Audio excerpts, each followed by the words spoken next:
वर्ग के प्रश्न संख्या जो 4 है, प्रश्नावली 12.1 का प्रश्न संख्या 4 है। तो क्या कह रहा है कि उस त्रिभुज का क्षेत्रफल ज्ञात कीजिए जिसकी दो भुजाएं 18 cm और 10 cm है तथा उसका परिमाप जो है 42 cm है। कहता है कि उस त्रिभुज का क्षेत्रफल ज्ञात करना है जिसकी दो भुजाएं 18 और 10 है। क्या है? दो भुजाएं उस त्रिभुज की 18 और 10 दिया है तथा उस त्रिभुज का परिमाप दिया है 42 cm।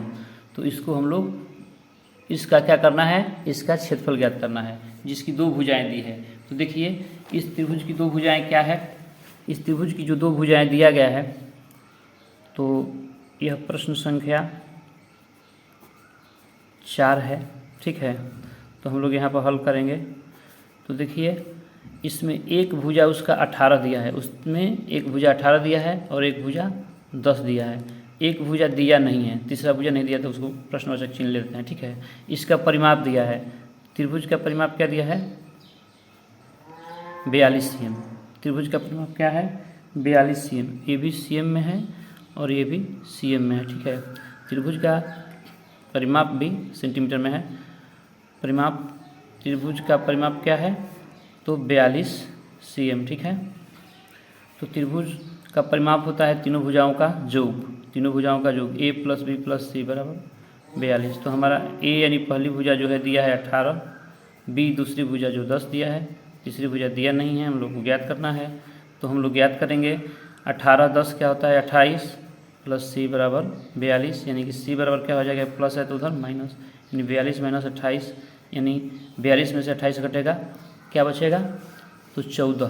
क्या बचेगा 14 बचेगा, यानी हमारी तीसरी भुजा 14 cm है। ठीक है, तो हम लोग को इसका क्षेत्रफल ज्ञात करना है। क्या ज्ञात करना है क्षेत्रफल। तो हम लोग सबसे पहले एस निकालेंगे। एस क्या होता है त्रिभुज का अर्ध परिमाप।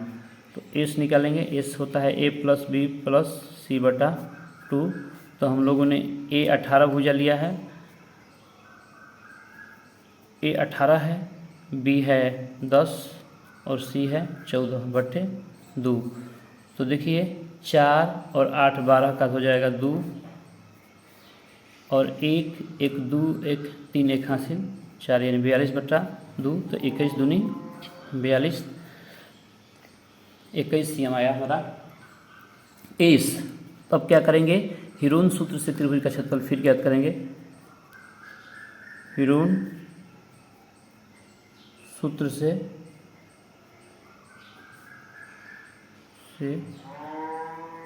त्रिभुज का क्षेत्रफल क्या ज्ञात करना है, त्रिभुज का क्षेत्रफल। तो हम लोग को मालूम है सूत्र क्या होता है हीरोन सूत्र से, s × s - a × s - b × s - c होता है। ठीक है, तो हम लोग क्या करेंगे यहाँ पर, अब हम लोग का s का मान 21 आया है तो 21 रख देंगे। अब फिर क्या है तो एक s - a है तो 21 - a का मान 18 है। फिर s - b तो एक s का मान 21 - b का मान है 10 और s - c यानी 21 - 14। ठीक है, तो देखिए हम लोग का क्या आ गया, यहाँ पर 21 बच गया, 21 का 21 है। अब 21 में से 18 घटेगा तो 18 3 बचेगा। ठीक है, 21 में से 10 गया 11 बचा और 21 में से 14 गया 7 बचा। अब हम लोग जो अंक 2 के घात के रूप में बन जाए उसको हम लोग बदल देंगे। तो देखिए कैसे बदलते हैं। 17 का क्या होता है 21, अब पहले गुणा में यहाँ पर 3 है, 11 नहीं टूटेगा दो भागों में क्योंकि अभाज्य संख्या है, 7 भी नहीं बदलेगा। तो देखिए 7 कितना हो गया 2 हो गया यहाँ पर और यहाँ पर, तो 7 के घात 2 लिख देंगे।